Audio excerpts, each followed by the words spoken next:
ancient past. We must give consideration to the facts being somewhat blurred by various abilities of translators and, of course, the passage of time.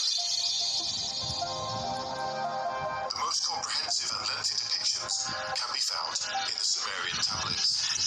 Sumer.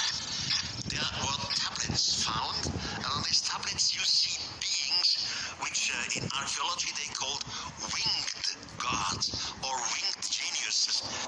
Before we cover the Sumerian knowledge of these ancient gods, we can also consider the similarity of the recorded chapters in the Bible. Here, the race are mentioned in several verses and named as the Nephilim.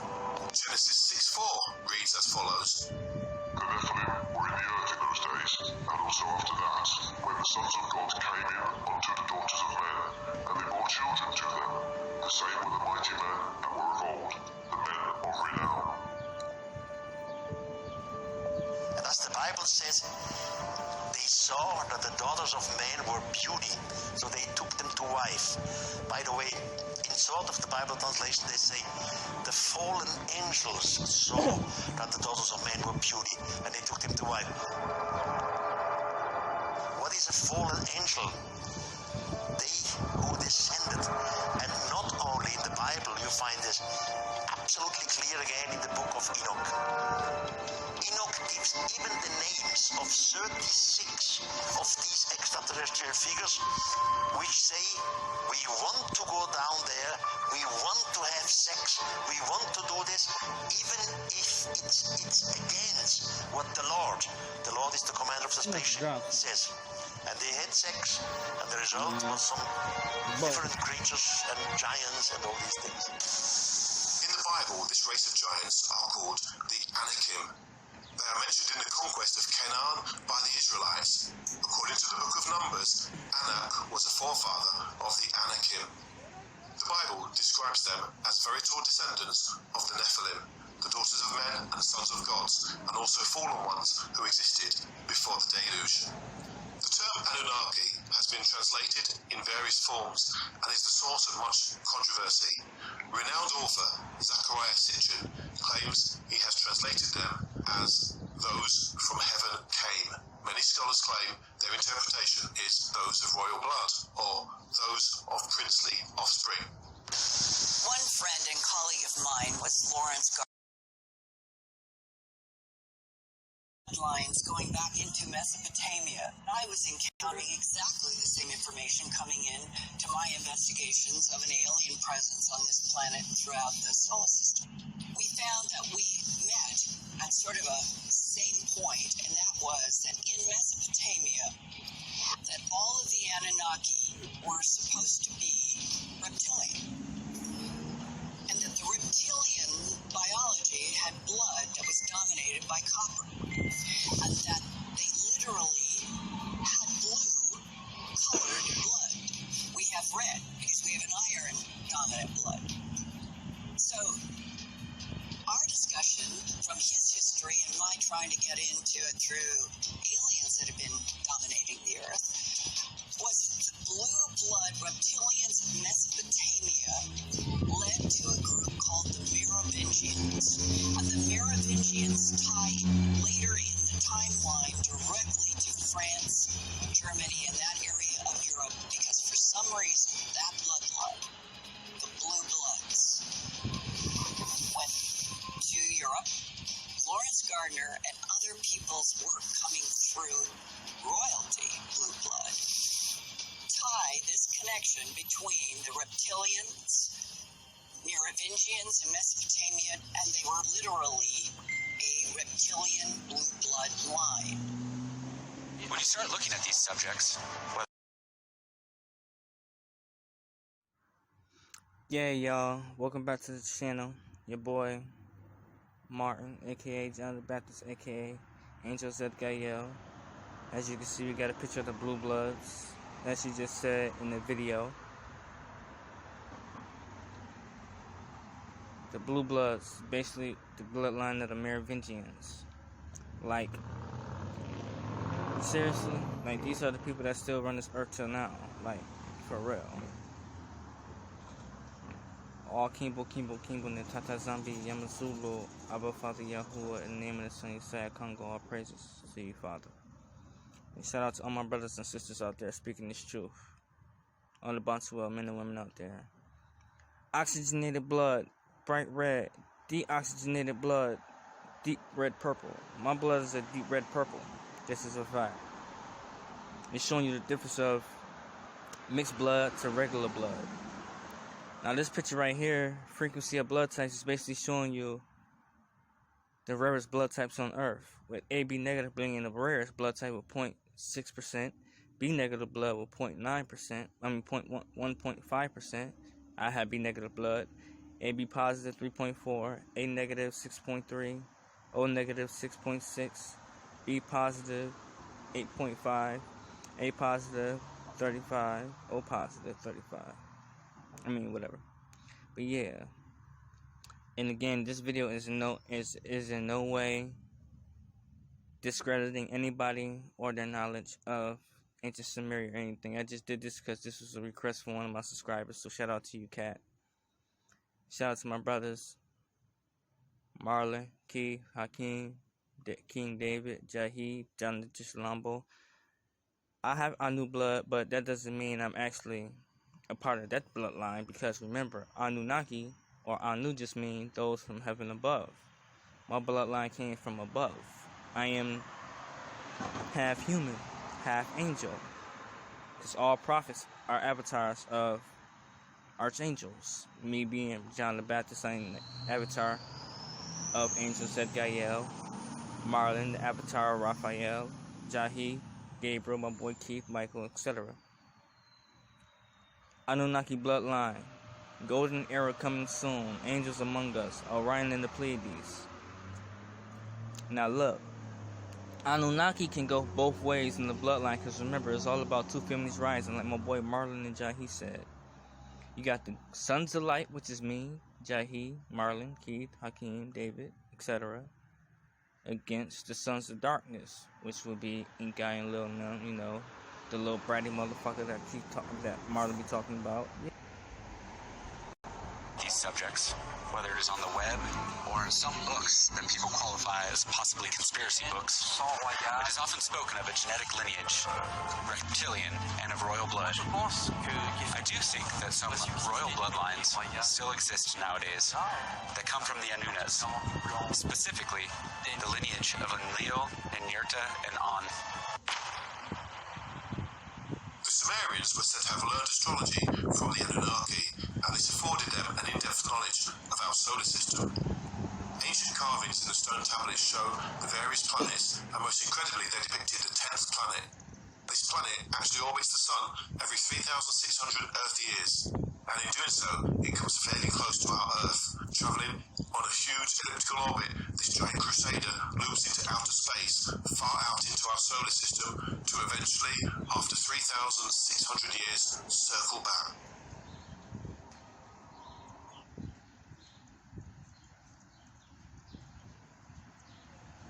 Get close to the words of the prophets. God is in there. When you consider our small moon, 1/6 of our planet's size, can affect our tides so easily, imagine what mayhem a huge, giant planet could cause should it manage to pass close to us.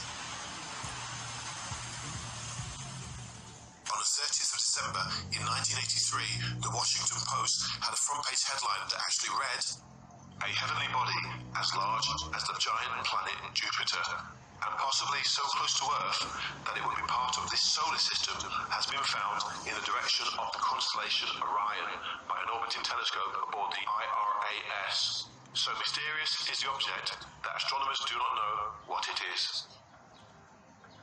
NASA have also recently conceded that there could very well be a large hidden planet out there, purely due to the gravitational effects they've been observing in our solar system.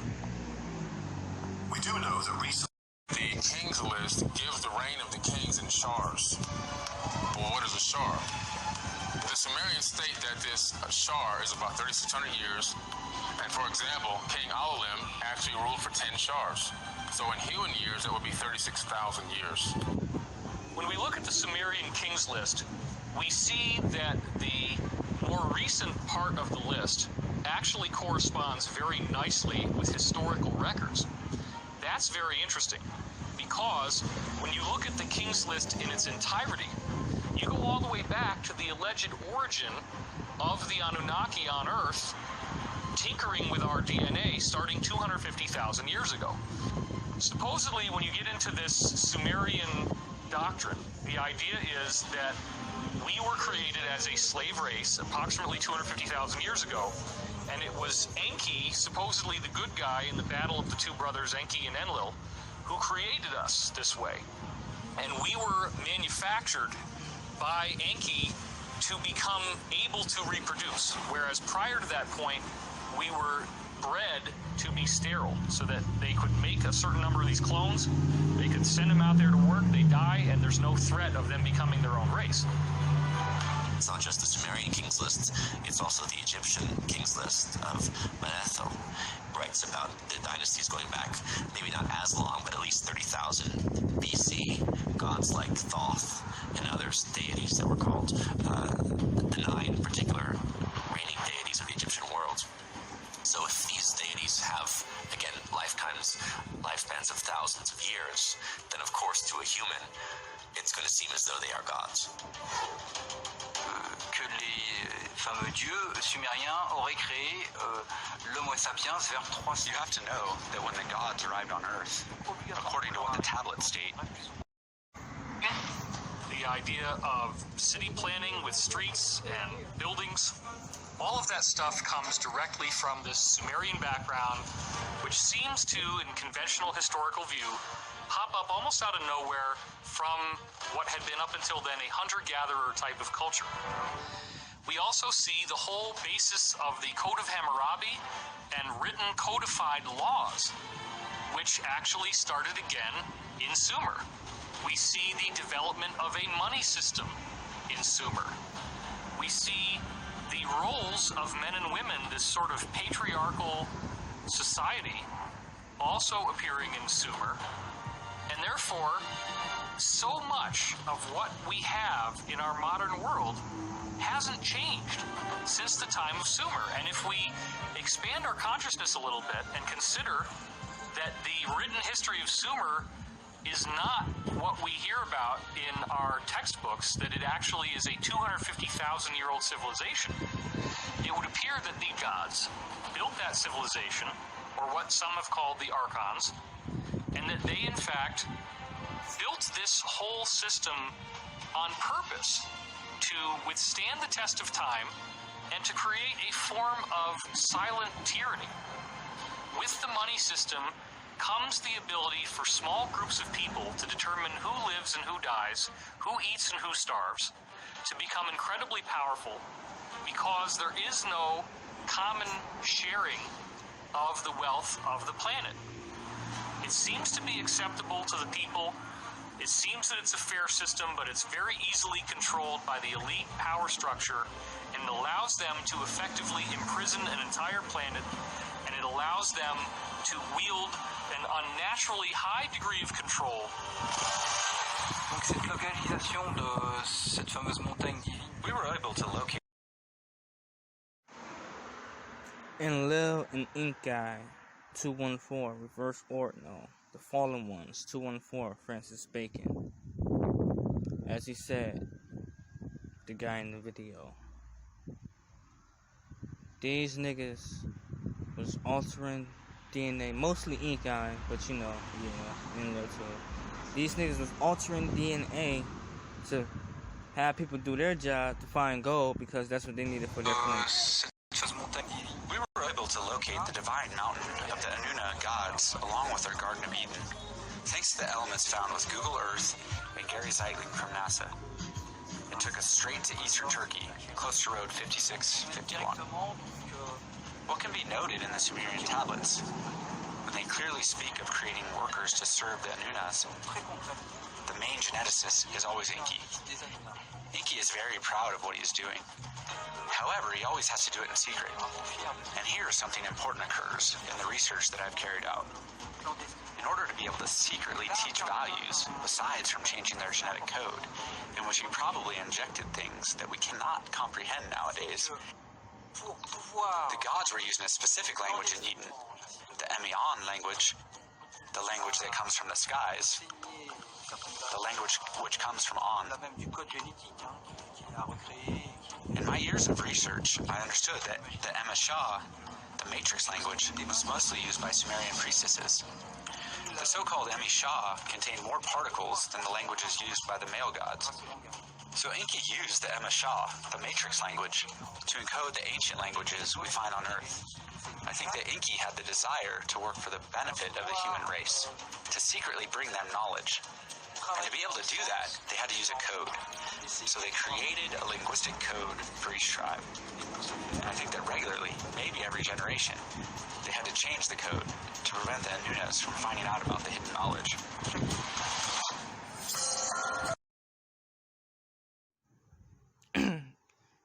So basically what he's saying is he created a form, Enki created a form of a language on top of a language to hide what he wanted to give the people that he created or whatever, so that they can have the knowledge of the heavens above.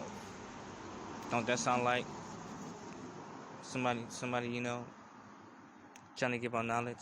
I just put Marlon because using it as an example because we are demigods. So that was basically an example because the language he used was from the gods, Anunnakis, the ones from heaven, but he encoded it with a language that he created so that it wouldn't be detected or whatever. He was basically giving knowledge that he wasn't supposed to give. I have Anu DNA just means I have above DNA because I come from the Father in heaven, the TATA NZAMBI, Yahuwah. Yes, we are. Yes, the bloodlines are the same, but we are different because remember, they need me, Ralph, Jahi, Keith, and all the archangels' blood and the 144 blood to survive. They can't survive with their own blood. That's the difference. That's how you know who the real niggas is and ain't. And yes, I'm a half-breed. I'm an angel and a human. Same deal. I got that from Marlon. 1,000 years ago, looking for gold, and boy, did they find it.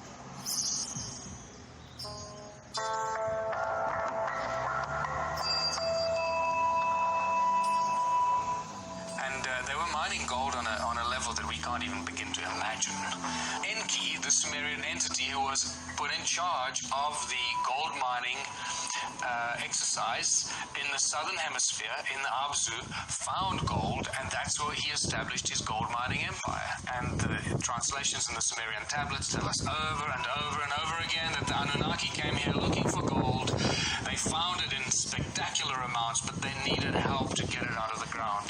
And they decided to clone a species that could do the work, to go into the ground and extract the ore and get the gold out of the ground. The DNA, genetic material from Homo erectus was taken and it was blended with the Anunnaki DNA. And there's some amazing references in the Sumerian translations that refer to southern Africa and the Abzu that he refers to, where the gold was found. And that's why they settled there, and he established the gold mining headquarters there, and that's where the species was cloned.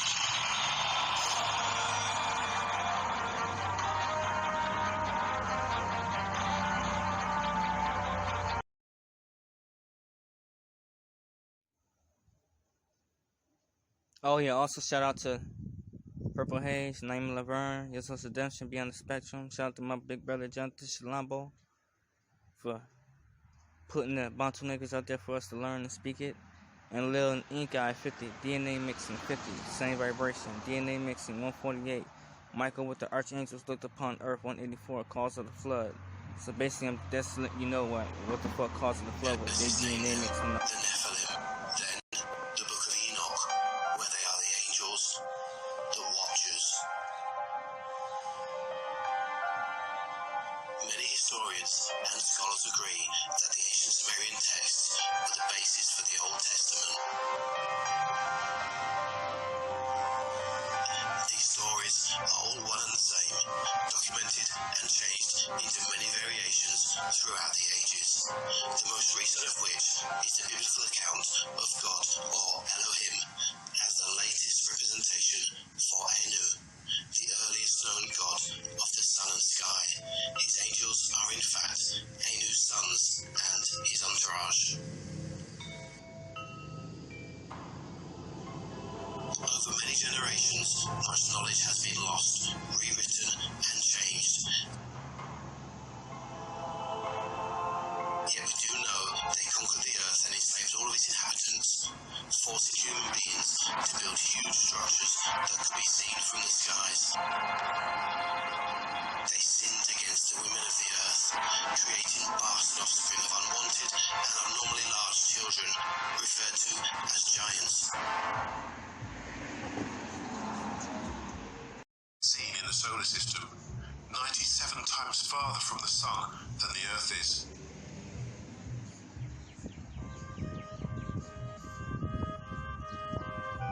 Whatever you choose to believe, the controversial premise states that the Annunaki came from the planet Nibiru, which orbits our own sun on a massive long elliptical orbit.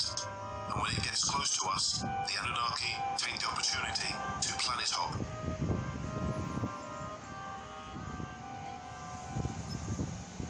When we consider the question, why did they come, we need to revisit the first tablet of Lord Enki. Here, we will briefly cover some of the main facts of the Sumerian translations, so we can see the story as it unfolded in the ancient past. Chapter 1.1, this tablet explains a nuclear war on Earth between the Anunnaki and the current inhabitants.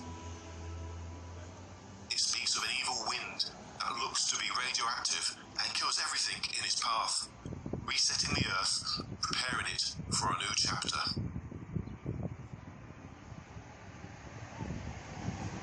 Chapter 1.2, this covers the Anunnaki's home planet, Nibiru. Wars are described, as are seemingly nuclear battles, with eventual peace and a kingship established. Chapter 1.4 explains how their planet was losing its atmosphere, how they needed to find a way to shield it for the era of the parting of the sun. The plan is to create a shield, although this decision was not established before the killing of a king. As the fable explains, brother kills brother, reminiscent of the biblical story Cain and Abel in the book of Genesis.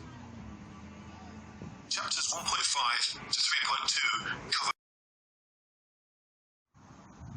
So yeah, basically, they came to Earth, traveled on the Nibiru, came to Earth, created slaves so that they can do their jobs for them and dig the gold so they can bring it back to their planet to protect it from the sun or radiation or whatever. The flood happened because of Enlil and Enki, 1111.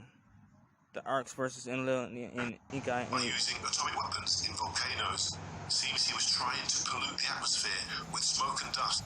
Cover an incredible tale of how the new king tries to heal Nibiru. By using atomic weapons in volcanoes, seems he was trying to pollute the atmosphere with smoke and dust to partially block out the effects of the sun. However, this does not work. This opens the opportunity for a power struggle. The old king is forced to flee Nibiru in a spaceship and eventually land on then an icy planet, our Earth. As Gabriel, drink, Enki, the god of mischief. Right? Some would say that's Lucifer or Satan in the Bible. Lucifer is also some as the main ones. The most powerful deity in Sumerian mythology was An, or Anu, according to Akkadian calligraphy. Anu was the personification of heaven and possessed infinite wisdom. He was the oldest and most venerable of the gods, with sanctuaries in almost all Sumerian cities. The goddess Ki represented the earth and Anu's wife. The union between Anu and Ki gave birth to Annunaki, a word that can be translated as children of heaven and earth. The first Annunaki was Enlil, lord of the air, winds, storms, and responsible for keeping heaven and earth at a safe distance. Enki was the mighty god of the oceans and rivers, the patron of the city of Eridu. Later, his cult reached other peoples such as the Canaanites, Hittites, and Horites. The moon also had a ruler, Nana, worshipped as a god of wisdom and curiosity, responsible for teaching scientific and astronomical concepts to human beings. The god Utu was the personification of the sun and defender of justice, truth, and morality. Utu traveled through the heavens in his sacred carriage, emitting a brilliance capable of illuminating the world. The goddess Inanna was Utu's twin sister and goddess of fertility, war, and political power, also called the Heavenly Queen. She was one of the most cultured goddesses of Mesopotamia, adopted by Akkadians, Babylonians, and Assyrians under the name of Ishtar. The cult of the Annunaki was shared by many Mesopotamian peoples, adding new stories and divinities with the advancement of time, but always maintaining a very detailed essence. The history of the Anunnaki, written by the Sumerians, is full of scientific and astronomical references, very advanced for the time in which they were written. Chapter 8. And Azazel taught men to make swords and knives and shields and breastplates, and made known to them the metals of the earth, and the art of working them, and bracelets and ornaments, and the use of antimony, and the beautifying of the eyelids, and all kinds of costly stones, and all coloring tinctures. And there arose much godlessness, and they committed fornication, and they were led astray, and became corrupt in all their ways. Samjaza taught enchantments and root cuttings, Amaras the resolving of enchantments, Barakwihal taught astrology, Kokabel the constellations, Ezekiel the knowledge of the clouds, Araquiel the signs of the earth, Shamsiel the signs of the sun, and Sariel the course of the moon. And as men perished, they cried, and their cry went up to heaven. Chapter 9. And then Michael, Uriel, Raphael, and Gabriel looked down from heaven and saw much blood being shed upon the earth, and all the lawlessness being wrought upon the earth. And they said one to another, The earth made without inhabitant cries the voice of their crying up to the gates of heaven. And now to you, the holy ones of heaven, the souls of men make their suit, saying, Bring our cause before the Most High.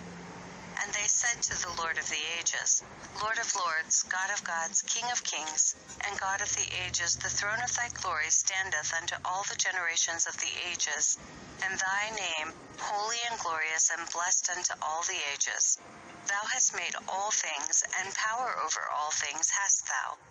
And all things are naked and open in thy sight, and thou seest all things, and nothing can hide itself from thee. Thou seest what Azazel hath done, who hath taught all unrighteousness on earth, and revealed the eternal secrets which were preserved in heaven, which men were striving to learn.